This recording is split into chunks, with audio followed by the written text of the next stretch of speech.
I thank the gentleman. We now go to the gentleman from South Carolina, Mr. Gowdy.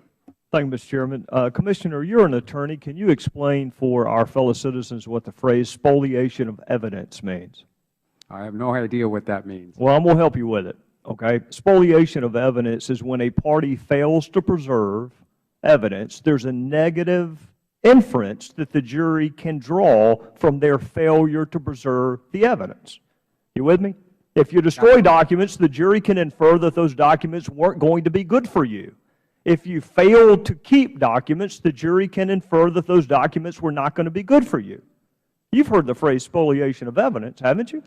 I can't recall ever hearing it. It's true in administrative hearings, civil hearings, criminal hearings. I practiced law once 45 years ago, gave it up for Lent one year, and never went back. All right. Well, let me tell you what you would have found if you had stuck with it.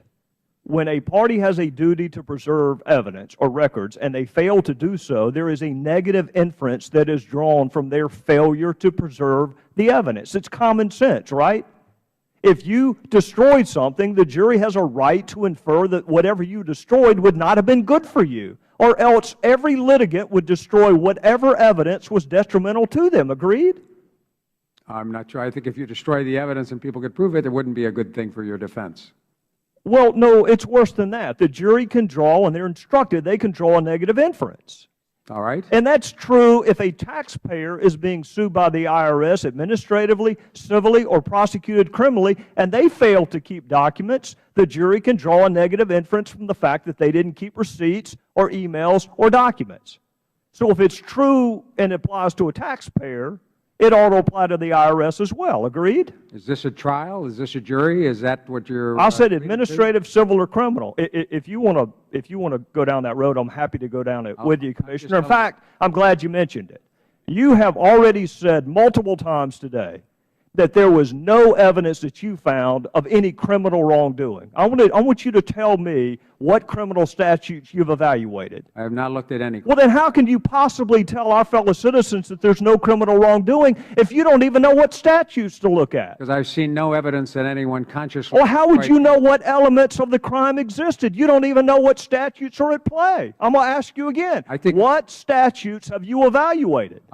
I think you can rely on common sense that nothing I have seen... Common sense. Instead of the criminal code, you want to rely on common sense. No, Mr. You can shake your head all you want to, Commissioner. You have said today that there's no evidence of criminal wrongdoing. And I'm asking you what criminal statutes you have reviewed to reach that conclusion. I have reviewed no criminal statute. All right. So you don't have any idea whether there's any criminal conduct or not because you don't know the elements of the offense. I have seen no evidence of wrongdoing. Oh, well, that's very different from no evidence of criminal misconduct, Commissioner. Well, it seems to me if you haven't done wrongdoing, it'd be pretty hard to argue that you've had some criminal violation if you didn't. Well, what did Lois Lerner mean when she said perhaps the FEC will save the day? I have no idea. What did she say? What did she mean when she said we need a project, but we need to be careful that it doesn't appear to be per se political? You don't think that's a potential violation of 18242? I have no idea if it... Because you haven't looked at 18242, and you don't have any idea, Commissioner. You don't have any idea whether there's any criminal wrongdoing or not.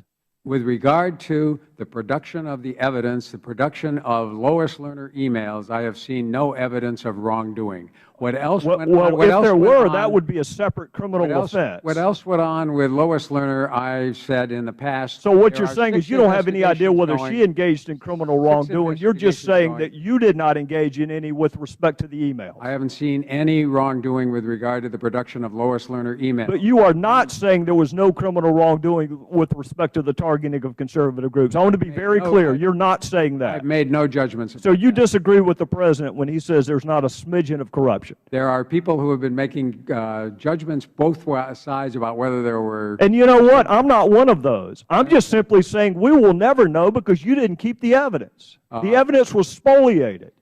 And whether it's negligent, whether it's intentional, whether it's reckless, we still don't have the evidence, Commissioner. Well, you have the evidence that there is no emails from the White House. You have all of the Treasury emails. So the basic premise that this was an argument in a conspiracy driven by the White House does not... No, sir, you're wrong about that. You're wrong about that. That you're repeating a talking point from our colleagues on the other side that we're obsessed with the White House. It was Jay Carney who perpetuated the myth that it was 2 rogue agents in Ohio. It wasn't any of us. Was that accurate? Was that first initial line of defense that this is just two rogue agents in Ohio? Was that accurate, Commissioner? Not that I know of. All right, so that wasn't accurate, and that came from the White House. Who said there's not a smidgen of corruption? Who said that, Commissioner? My understanding is that was the President. Or it was the President. So that's Jay Carney and the President both inserting themselves into the IRS scandal.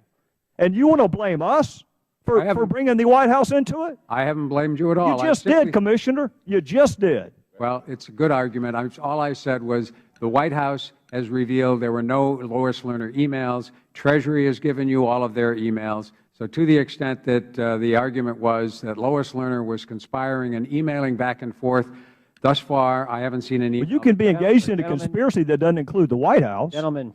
Good. I think time's up. Right. Thank you, sir.